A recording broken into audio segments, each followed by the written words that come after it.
Hello there. Welcome back to Grade 12 Economics. And this video, I want to look at the question paper of March 2022. And this is a common test. So this question paper, we are going to look at the essay part. Going to our question, we are going to look at question 5 of this question paper that is on macroeconomics. Then the first part of the question is discuss in detail the 6 marks. And then secondly, how can South African government promote trade? So with 10 marks, and this becomes your additional part. So this is your additional part. So going back to our question, you would see that this is a question. Obviously, we have to start with the introduction. Then from the introduction, you're supposed to go to your main body. Then you are supposed to conclude with your conclusion. So going to the requirements in terms of the introduction, we have the requirements. Remember, we have them stated in our question paper. So these are the requirements of the introduction, and you know that our introduction constitutes of 2 marks. The introduction is a lower order main concept related to the question topic. So you have to define any concept that we have stated in the question part of the question in the introduction. So very important to take note of this point. We are not supposed to include any part of the question in the introduction. Then the introduction in your body. So whatever you've stated again in the introduction should not be seen again being stated in the main body. So that's another instruction that is there. Then lastly, I'm going to say in the introduction what you are going to discuss in the main body. So exactly what you're going to discuss in the main body should introduction. So these are the points that we should take note as we are coming up with the introduction. So going back to our question, you would see that um, in our question, we have international trade as an economic term that we have that we can define in our introduction. So remember, when different definition of introduction of international trade, we are saying this is an exchange of goods and services with other economies. So basically, when the exchange of goods and services is taking place with other economies, we are saying we are engaging in international trade. So basically, that's how you can try to come up with your introduction. So go back to the requirements of the first part. Remember, according to this video, we are just going to look concentrate on the reasons for international trade. So we are going to come up with the reasons for international trade. We are going to see that we have got various reasons which we can try to bring in terms of why do countries engage in international trade. Remember also. The issue of availability of resources might be a reason to engage in international trade because some resources might not be available in our country. So for us to access them, we have to purchase them from other countries. So for that reason, we have to engage in international trade so that we get access to those resources. So this is one of the reasons for international trade. So we can also explain it from the point of view of availability of labor. Remember, we have certain skills that are not possessed by the workers in our local economy. So obviously, we have to import labor from other countries so that we get workers who are fully skilled for the requirements that we need in our local economy. So in that sense, we are engaging in international trade. So basically, those are some of the reasons that we can try to cover. We can try to go to other section to see some of the reasons are being stated in the answer section. So on the reasons of for international trade, in the answer section, we are going to start by looking at supply reasons. That is the first part that we are going to look at. And other supply reasons are the first reason that we have is availability of natural resources. So it means that the natural resources are unevenly distributed across all countries. Natural resources are unevenly distributed across all countries around the world, obviously, in the world. So obviously, this is the essence behind engaging in international trade, that these resources, we do not find them in all countries. So for that reason, that's why we see countries are engaging in international trade. So basically, that's the first explanation that we have in terms of availability of resources. So we go to the next part, which is now the second point, which is saying they vary from country to country and can only be exploited in places where these resources exist. And the last point, a country may be highly endowed with the different natural resources, but less endowed with the skilled labor and capital. So remember, skilled labor also is a part of resources, and capital also constitute part of the resources. So basically, I say a country might have maybe a skilled labor, but not having capital. So obviously, they have to buy the capital from other countries. So that's the reason why they are now engaging in international trade. So availability of resources is one of them. Then next thing, you've got availability of labor resources. So we are talking about labor resources, and we have the labor resources that we require our economy. So if we don't have such a situation, obviously we have to engage other countries so that we can get access to the labor that we require. So that's the expression that we have. So the first point is that labor differs from country to country in terms of skills, knowledge, and training, quality, and cost between them. Some countries have highly skilled, well-paid workers and high productivity levels.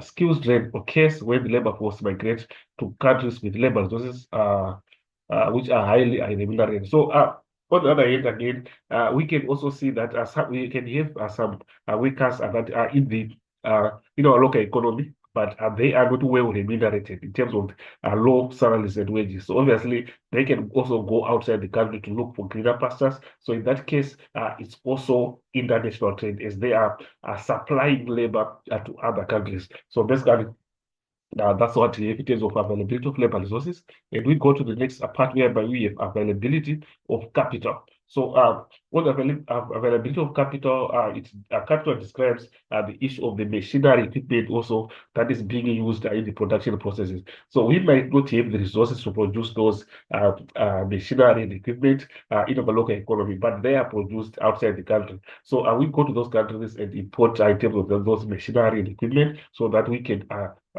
use them in our local economy to produce goods and services. So that becomes a reason for international trade. So first point is some countries need to modernize their industries and economies with advanced machinery, equipment, and plant, but cannot manufacture this equipment because they lack capital to do so. So on the last that is the explanation that we have in terms of availability of capital. Then we go to the next part where we have got lack of entrepreneurship. So basically, entrepreneurship, we are talking about the knowledge that is required to operate our businesses. So if we don't have that knowledge, obviously we have to access the knowledge from outside the country. So basically, that's what we have in terms of entrepreneurship. So the first point is countries that have good entrepreneurship skills offer more goods and services for trade. Efficiency determines the supply of goods and services produced at lower prices and reduce the opportunity cost of acquiring them. So that's what we have in terms of entrepreneurship. That is lack of entrepreneurship being a reason for engaging in international trade. So we go to the next part whereby we have got climatic conditions. Obviously, we are saying differentials in terms of climatic conditions can also be a reason why countries engage in international trade. So you would say that due to our climate, our local climate, it might be not conducive, maybe especially in the agricultural sector in terms of growing of some crops. So we have to access those crops that we need to produce in our local economy from other countries where there are suitable climatic conditions for producing those agricultural crops. So basically, that's the explanation that we can give in terms of climatic conditions.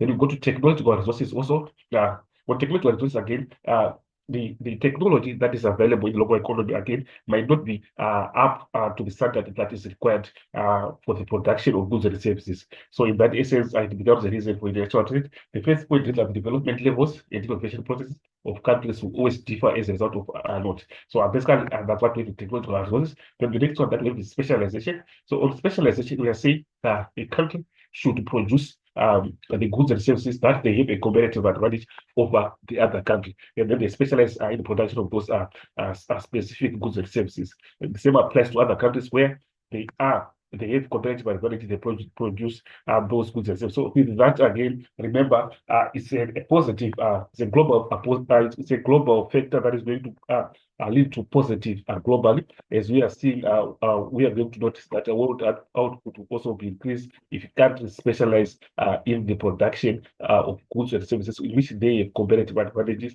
over the other countries. So basically, that's what we have in terms of specialization. And then obviously, we now move on to the next point.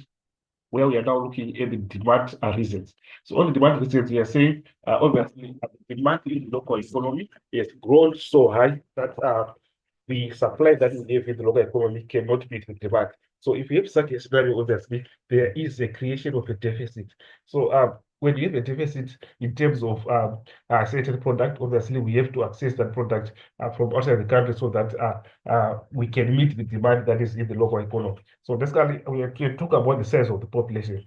If the size of population is increased, obviously the goods and services that we have in the local economy might not meet at the population size. So in that case, we have to engage the international trade so that we can access the goods that are in shortage. So basically, that explanation in terms of population. Then go to population income level affect demand. So obviously, when income levels increase, we are going to see that demand also is going to increase, and then it will reach a point where supply cannot meet demand, and it will lead to the same effect that shortages will be created, which is finally going to lead to international trade. Then you go to 2.3. Which is an increase in the wealth. So the expectation that we have is that an increase in wealth of the population leads to greater demand for goods. People have access to loans and can spend more on luxury goods, many of which are produced in other countries. So we are saying when people acquire more wealth and more wealth, they also have to live a better living standards in a position that they are now requiring some luxurious goods that cannot be produced in the local economy. So in that sense, they can access those luxurious goods by buying them outside the country. So basically, that's the explanation on an increase in wealth. So this is what we have on this page. So we try to see on the next point that we have on the preference and tastes. This is explained from the point of view of changes in preference and tastes, whereby we say the goods that are being produced locally are no longer preferred by the local consumers. So obviously, they have to acquire the goods that they like from outside the country. From thereby, they are engaging in international trade. Then the last point that we have is the difference in consumption patterns, which explained is consumption patterns are determined by the level of economic development in the country. Poorly developed countries, we have a high demand for basic goods and services, but a lower demand for luxury goods. So that differential in terms of the goods that are demanded also can lead to a shortage in one of the group of goods. For example, we might have a shortage of luxurious goods or shortage of basic goods. So the one that is in shortage, obviously, the consumers will go outside the country and buy them from outside the country. So basically, that's what we have on that point. So the last part of our question reads, how can the South African government promote a trade? So obviously, this is our additional part. And remember, our additional part is got 10 marks. So the question is asking about how can South African government promote a trade. So obviously, the government has to put some policies that promote the production of goods in the local economy, whereby we have more goods that we can export outside the country. So in that way, the government um, is promoting a trade. And also, we are going to see that in terms of making the local economy conducive for foreign investors to come and invest in our country, or in other words, for foreign direct investment to be exercised in our country, there should be a better infrastructure in the country, a better transport networks should be seen in the local economy. So in that, the government has to undertake those projects by through infrastructure development in the local economy. So those are some of the ways in which the government can promote a trade. So the first point is that the trade can be promoted through improving the infrastructure of the country, so that overall efficiency can be achieved, that other countries will be attracted to the country. So obviously, for other countries to agree to exchange goods and services with us, there should be a good relations that should be there between those countries. So the relations goes on it cascades to the issue of from a political level. So there should be good political relationships that will be also that should also be seen between those countries for them to have successful trade. So we got the next point, which means that the country can participate in economic integration so as to increase demand for exports.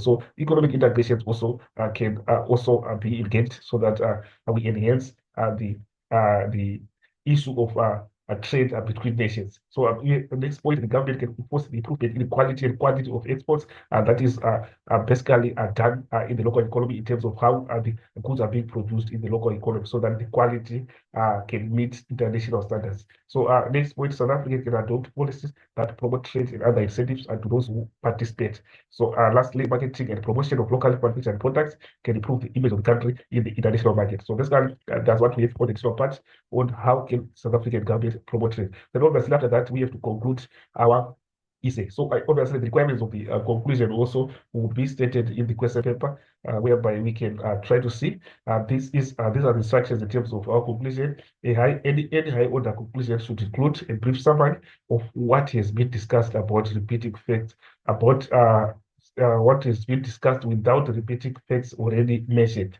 So this becomes uh,